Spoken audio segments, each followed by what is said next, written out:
तो भाई one piece का लेटेस्ट चैप्टर आने के बाद ना भाई मैं सेटिस्फाई हो गया था पूरा पढ़ने के बाद कि हाँ भाई ये चीज चाहिए थी और ये चीज हो गई। लेकिन जैसे ही मैंने लास्ट के 3 शब्द 4 शब्द पढ़े ना तो भाई मैंने बोला कि यार कब आएगा नेक्स्ट चैप्टर। भाई इस चैप्टर के एंड के अंदर ना सच्ची में बवाल हुआ है भाई। अगर ओडा सेंस हमको ऐसे वन पीस के मांगा चैप्टर्स देते रहेंगे ना तो बार बार अलग सर हमसे आके पूछते रहेंगे कि भाई क्यों नहीं हो रही पढ़ाई, क्या दिक्कत है। क्योंकि भाई चैप्टर इतने ज्यादा इंटरेस्टिंग है तो मैं क्या कर सकता हूँ, फिर उनके बारे में थ्योरी देखूं, फिर उसके बारे में पढ़ूं, तो फिर कहाँ से टाइम मिलता है यार। एंड फिर भी इन सारी चीजों को एडजस्ट करके चलना बहुत ज्यादा भारी वाला काम। पर मैं यहाँ पर अपना दुख नहीं सुनाने आया हूँ, मैं यहाँ पर तुम्हें सुनाने आया हूँ लेटेस्ट, सुनाने नहीं आया हूँ, बताने आया हूँ लेटेस्ट वन पीस मांगा चैप्टर। चैप्टर की शुरुआत होती है हमें ये बताते हुए कि जो कारिबो है उसको मारने आ रहे हैं हमारे ब्लैक बियर्ड के क्रू मेंबर्स, और उनका जो स्नाइपर है वो कारिबो को मारने वाला होता ही है। लेकिन उतने में कारिबो उस स्नाइपर को बोल देता है कि अगर तूने मुझे मार दिया ना तो तुम्हारा कैप्टन तुम्हें ही मार देगा। तो स्नाइपर बोलता है भाई हाय ये क्या बकवास कर रहा है भाई। तो फिर कारिबो बोलता है कि उसके पास ऐसी इंफॉर्मेशन है कि अगर वो इंफॉर्मेशन ब्लैक बियर्ड को पता चल जाती है तो वो और भी ज्यादा पावरफुल हो जाएगा, या फिर कह सकते हो अनस्टॉपेबल हो जाएगा। क्योंकि कारिबो को पता है कि एक्चुअली में पोसाइडन एंड प्लूटन है कहां पर। एंड जब ये इंफॉर्मेशन ब्लैक बियर्ड को पता चलेगी तो सीधा जाएगा फिशमैन आइलैंड पे एंड वानो पे अटैक करने के लिए, वो नेशनल वेपन्स को लेने के लिए। तो कुल मिलाकर हमारा कारिबो है वो जाने वाला है ब्लैक बियर्ड के पास में और उसको सारी इन्फॉर्मेशन देने वाला है वो रिगार्डिंग नेशनल वेपन। एंड इसके बाद हमें नेवी के न्यू वाइस एडमिरल्स दिखाए जाते हैं बहुत सारे, और उनमें से एक वाइस एडमिरल आता है और हमारी बॉनी पर एक अटैक अनलीश करने वाला होता ही है। तो उसी टाइम पर एंट्री हो जाती है हमारे दो प्यारे प्यारे बड़े बड़े जाइंट्स की, डोरी एंड ब्रोगी। और मेरी पुरानी यादें ताजा होने वाली है, मतलब स्ट्रॉ हैट्स एंड ब्रोगी एंड डोरी वापस से रीयूनाइट होते हुए दिखेंगे हम लोगों को इतने टाइम बाद। एंड फिर वो लोग बॉनी को बचा लेते हैं उस वाइस एडमिरल से। एंड इसके बाद हमें थोड़ी बहुत कॉन्वर्सेशन दिखाई जाती है बॉनी, फ्रैंकी एंड जाइंट्स के बीच के अंदर। तो जाइंट्स ये बताते हैं कि वो उनको बचाने के लिए आए हैं एक्चुअली। एंड फिर बॉनी उनको ये भी बताती है कि वेगापंक, सांजी एंड लूफी को बचाओ तुम जाके, क्योंकि वो सैटर्न से लड़ रहे हैं तो उनको बचाओ जाके भाई। एंड फिर सीन शिफ्ट होता है और हमें दिखाया जाता है गियर 5 लूफी एंड सांजी जो कि प्रोटेक्ट कर रहे हैं वेगापंक को फ्रॉम सैटर्न। एंड फिर हमें दिखाया जाता है वेगापंक जो कि बहुत ज्यादा पतली हालत में है, मतलब कि वो बोलता है वो अगर थोड़ा सा भी हिलेगा ना तो वो मर जाएगा। एंड फिर सांजी बोलता है कि यार हमने तो तुमसे प्रॉमिस करा था ना वेगापंक कि हम तुमको बिल्कुल सेफली यहाँ से निकालेंगे। तो वेगापंक रिटर्न में कहता है कि हाँ भाई सांजी तू सही तो कह रहा है, लेकिन अभी यहाँ पर मुझे एक चीज को प्रोटेक्ट करने की जरूरत है, इसलिए मैं यहाँ से नहीं जा सकता। एंड फिर वो ये बोलता है कि ये जो पैसिफिस्टास के ऊपर बॉनी का कंट्रोल है ना, ये बात वो बॉनी को थोड़ा जब वो बड़ी हो जाती ना तब उसको बताने वाला था, बट अब ये बात जो है ना ये पूरी नेवी को पता चल चुकी है, इस वजह से बॉनी की जान जो है वो खतरे में है। एंड फिर वेगापंक सांजी को ये कहता है कि कुछ भी हो जाए बॉनी का ध्यान रखना। तो मे भी ऐसा हो सकता है कि जो बॉनी हो वो आगे चलकर स्ट्रॉ हैट्स के साथ रहे, उनके क्रू मेंबर बन जाए, मे बी ये पॉसिबल हो सकता है। एंड ये बात वेगापंक ने सांजी को बोली है तो प्राण जाए लेकिन फीमेल ना जाए। उसके बाद हमें लूफी के गियर 5 शैडो क्लोन्स दिखाए जाते हैं जो कि सैटर्न के अटैक को डॉज कर रहे होते हैं। एंड उसी टाइम पर लूफी सांजी को बोलता है कि भाई यही टाइम है, वेगापंक को उठा और यहाँ से जल्दी से निकल ले। और वही चीज सांजी करने वाला होता ही है, वो वेगापंक को उठाता है और वहां से भागने वाला होता ही है। उतने में आ जाते हैं हमारे प्रिंसिपल सर किजारू, वो डायरेक्ट अटैक करते हैं हमारे सांजी के ऊपर और अपनी लाइटनिंग स्पीड के अटैक की मदद से वो वेगापंक की चेस्ट के थ्रू एक डोनट बना देता है, मतलब भाई सीधा आर पार छेद बिल्कुल। एंड मेरे हिसाब से वेगापंक का यही दी एंड है, वेगापंक अब मरने वाला है। एंड अब मैं जिस पार्ट के बारे में बात करने वाला हूँ ना इस चैप्टर की, वो सबसे इम्पैक्टफुल और मेरे हिसाब से माइंड ब्लोइंग पार्ट था। मतलब जैसे ही लूफी वेगापंक को देखता है ना ऐसी हालत के अंदर, तो लूफी बोलता है वेगापंक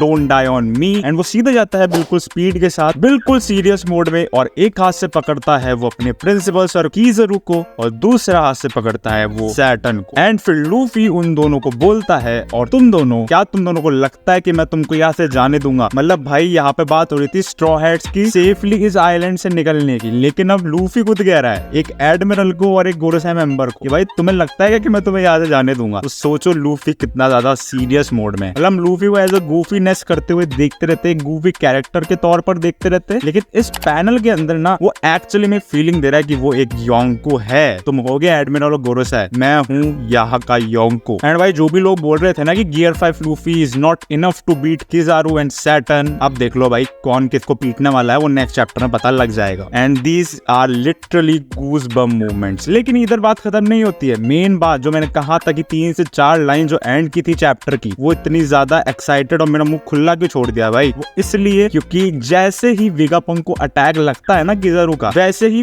पूरे वर्ल्ड के अंदर जितने भी ट्रांसपॉन्डर स्नेल्स है ना, उन सबके थ्रू एक अनाउंसमेंट की जाती है थ्रू वेगापंक। एंड इस अनाउंसमेंट के अंदर वेगापंक ये बोलता है, this is doctor Vegapunk, the world's greatest and most humble scientific genius. और ये जो मैं बात बताने वाला हूँ ना तुम सबको, वो तुम सबको शॉक कर देने वाली है। Please bear with me, what I am about to tell you is the truth about the world. और इसी के साथ चैप्टर खत्म हो जाता है। एंड ये जो अनाउंसमेंट होगी ना, कोई छोटी मोटी अनाउंसमेंट नहीं होगी, ये अनाउंसमेंट मार्क करेगी हमारी फाइनल वॉर, जो कि बहुत आगे चल के होगी। लेकिन यहाँ से ही उसके सीक्रेट्स रिवील हो जाएंगे कि भाई एक्चुअली में वर्ल्ड गवर्नमेंट के सीक्रेट, जो कि डार्क सीक्रेट्स है रिगार्डिंग इमोजामा एंड गोरोसाई, जितने भी डार्क सीक्रेट्स है, मे बी उनमें से जो मेजर चीजें हैं वो हमको अगले चैप्टर या उससे अगले चैप्टर में पता लगने वाली है। इसलिए मैंने कहा कि मैं बहुत ज्यादा एक्साइटेड हूँ नेक्स्ट चैप्टर को लेके। और ये डोनट वोनट सब मुझे देख के, ये पता है, ये सब देख के मुझे एक ही चीज याद आ रही है, वो है व्हाइट बियर्ड वाला मरीन फोर्ड वाला मोमेंट, जब वो बोलता है वन पीस इज रियल। यानी कुछ ना कुछ बहुत बड़ा तगड़ी चीज होने वाली है और इंटरनेट ब्रेक करने वाला है वन पीस आने वाले चैप्टर्स में। एंड शायद तक से इसके स्पॉयलर्स भी आ चुके होंगे जब तक मैं ये वीडियो अपलोड कर रहा हूँ, तो मैं शायद से स्पॉयलर्स के ऊपर एक शॉर्ट वीडियो बना दूं तुम लोगों के लिए। लेकिन आज की वीडियो में इतना ही। अगर वीडियो पसंद आया तो लाइक कर देना, चैनल पे नए हो